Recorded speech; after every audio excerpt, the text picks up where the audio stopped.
Hello, Internet, and welcome to my live reaction for Fairy Tale Chapter 530. When we last left off, Urza, Wendy, and Jalal have been rescued by Blue Pegasus, who were revealed to be working with Anna Heartfilia, of all people, which I know a lot of people saw at the end of 528 coming, but, it was still pretty shocking that Anna Heartfilia was back. But anyway, she was revealed to have come back from the past with the Dragon Slayers and had a way to seal Acnologia in a lapse in time, get him out of the way forever. So let's go ahead and jump right into 530. We have Fairy Tale Memories of the Phantom Lord arc. Manga stream page. Here we go. Okay. Chapter 530, Neo Eclipse. Year X777, capital city Crocus. The truth about the Eclipse Gate and humanity's last hope at the ravines of time is finally revealed. A lunar eclipse, eh? That's a creepy-ass moon if I've ever seen one. Mommy, look at that! Ryuzetsu Land is about to open its gates! Wow, shooting star— is that Baby Hisui? I think it is Baby Hisui. Now that's odd. Normally shooting stars fall from high to low, not the other way around. Look, there's 5 of them! Oh, that's the Dragon Slayers. So I guess not even Hisui knew? I wonder if the king knew. Now then, princess, let us return and search for his majesty. I wonder where he went. And yeah, underneath the castle, the Eclipse Gate opens. The gate had been passed down through our royal family for generations. Seeing someone finally come to open it was surprising enough. Oh yeah, and Layla's opening the gate. But now someone is actually coming out from inside the gate? Wait, so what? So I still don't quite understand what the gate that, Hisui spent 7 years building was? Because, if they already had the gates, then, what was Hisui's goal? The Eclipse is still just, a really weird plot point. I'm really not a fan of it. This place is— may I ask what year it is currently? It's X777. 400 years in the future. So, we succeeded? And then I think she's noticing the kids aren't with them. What of the children? There should have been 5 of them together with me.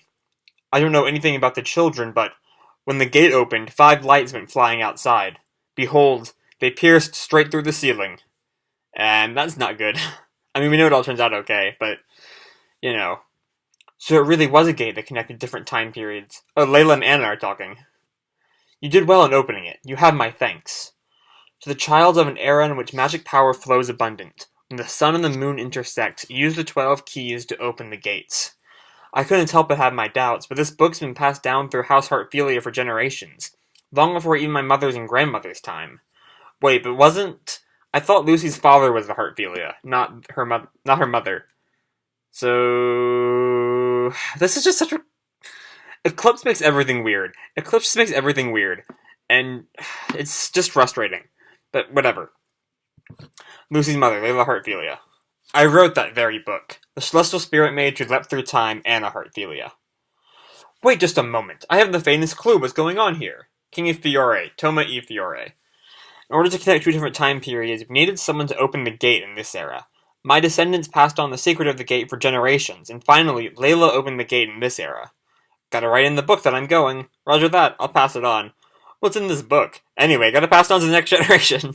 It's about time for me to open the exit. This whole diagram, the whole, generations of Heartfilia is passing it down. So you're telling me you're from 400 years in the past? That's correct. But for what purpose do you need to come to this age? There's nothing written about that in the book. At the moment, I cannot say. But when the time comes, I will, without fail. I understand. So the fact that Layla opened the gates must mean that the magic power in this age is incredibly high, is that right? To be honest, I can't say for sure. It's not something— excuse me.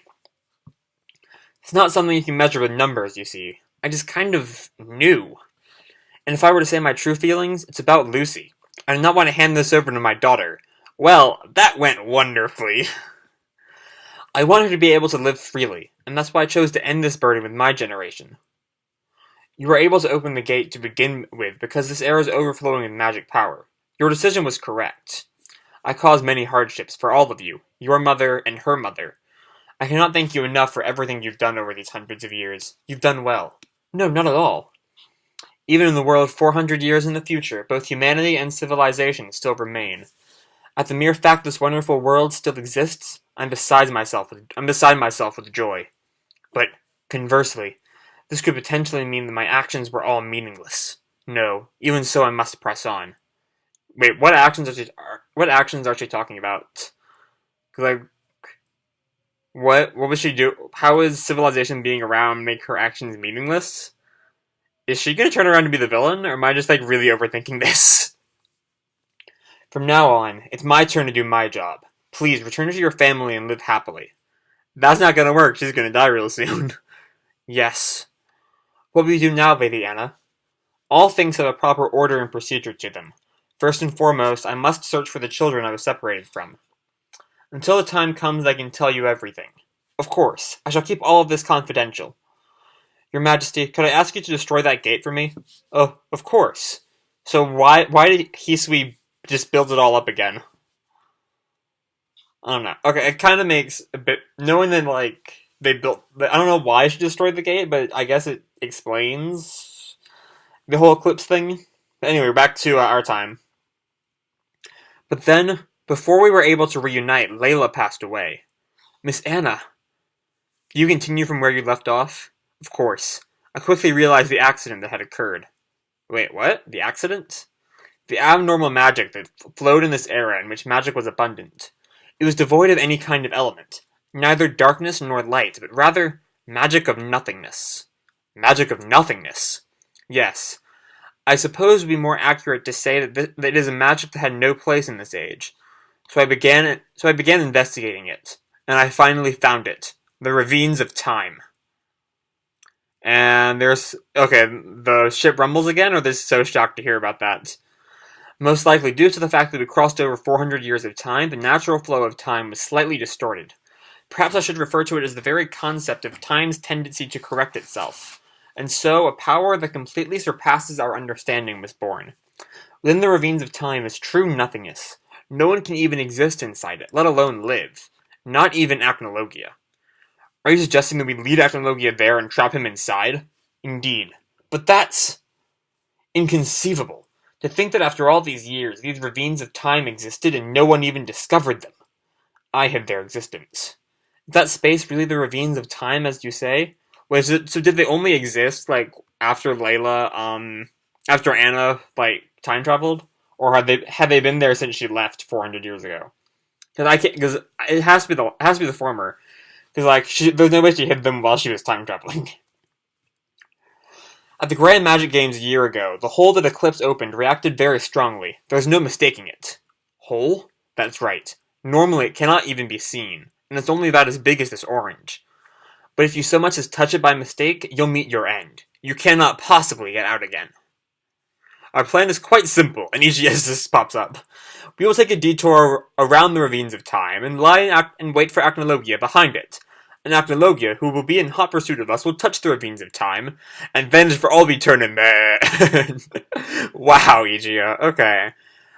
I don't think that's gonna work out too well, because Acnologia might just go around it too. Will it truly all go as planned? We have no other choice. Now we're back in Magnolia. Oh, with Gray, Lucy, and Happy. Are you alright, Lucy? Yeah, thanks. Sorry about that. Gray, I don't want to hear any more talk about you destroying this book, okay? Of course not. At that time, I had no idea that it was really Natsu's book. Hey, you want to try opening it? And Lucy's like, what the fuck, Happy? No. I think I'm beginning to understand the meaning of the first words. When that time comes, the only thing that can save Natsu is the power of his friends, you all. Before we do that, Zareth said, my desire is not something so small. Oh, is Gray about to reveal what Zareth's plan is? What's the matter, Gray? Nothing. Oh, nothing. No, Gray, fucking tell us. Fucking tell us what's going on. Zareth's desire will never be fulfilled. Not as long as Natsu's around. Let's open it. Yeah. And now we're back with Natsu versus Zareth. Are you done already, End? You've betrayed my expectations. I thought that you, of all people, would be able to destroy me. And some dark energy, smashes Natsu in the chest. It's alright. I can go back to normal. With Mavis's power, I can return to my normal self. Neo-eclipse. Wait, Neo-eclipse is part of Zeref's plan? I'm not talking about traveling to the past or future. I'll live my life over again. By resetting time. I'll return to the time before I became immortal. So that's your true objective? This time no one will be hurt, and you'll finally be human again. And we can kill Acnologia. There's no better happy ending than that, is there? The hell are you talking about? What will happen to us, and to everyone else? Who knows? After all, this isn't my world anymore. This whole time, we've been gritting our teeth and living in this world. There are two keys to Neo-eclipse. The first is Mavis. She'll come of her own accord before long. And the second is the Ravines of Time. Next issue, cover and center color pages. Humanity's last hope is in Zeref's hands. To be continuing chapter 531, Pegasus versus Black Dragon. Okay.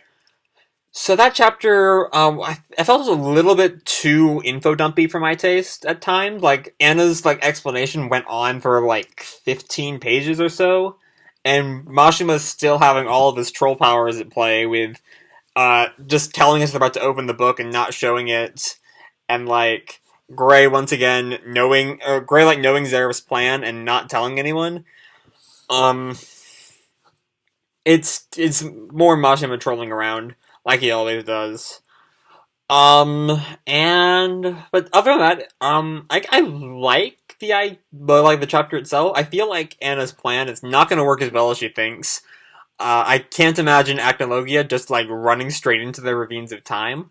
I imagine he knows about them, because, he's Acnologia, and he knows way too much shit and is, probable. So I don't think Anna's plan is gonna go anywhere nearly as well as she hopes it will. But we'll have to wait and see more on that, next week. Next week, Pegasus versus Black Dragon, so I imagine we're gonna be getting at least that far. Or at least, right about to get to the Ravines of Time, but I imagine we'll get there and it'll fail. And then they're gonna have an actual fight, and that's what's gonna go on next chapter. Along with, however, Zeref is planning on using the Ravines of Time. And whatever, is Natsu gonna get stronger when his book opens? Not entirely sure I don't quite remember what opening the book means. So there's a lot of things we don't know, and we'll have to wait till next week.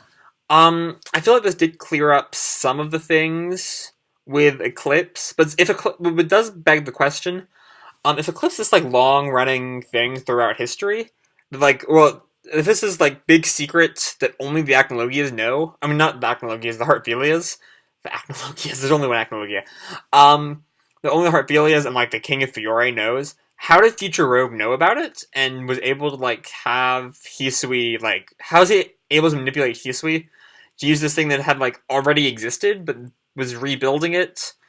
And what exactly does Zeref's plan have to do with it? Why is Zeref's thing Eclipse? There are a lot of mysteries this chapter brings up. I'm curious to know if Mashima is going to bring it up or not, but we'll have to wait and see. Like so many things when you're talking about a serialized series, you have to wait and see to find out what happens next. I'm saying that a lot in this video. So I think that's all I really got for this chapter. I enjoyed it, and if you enjoyed the video or the chapter, you can drop me a like, subscribe, the fuck you want, I don't really care. And, I think that's everything, so as always guys, keep kicking ass, and I'll see you in the future. Bye.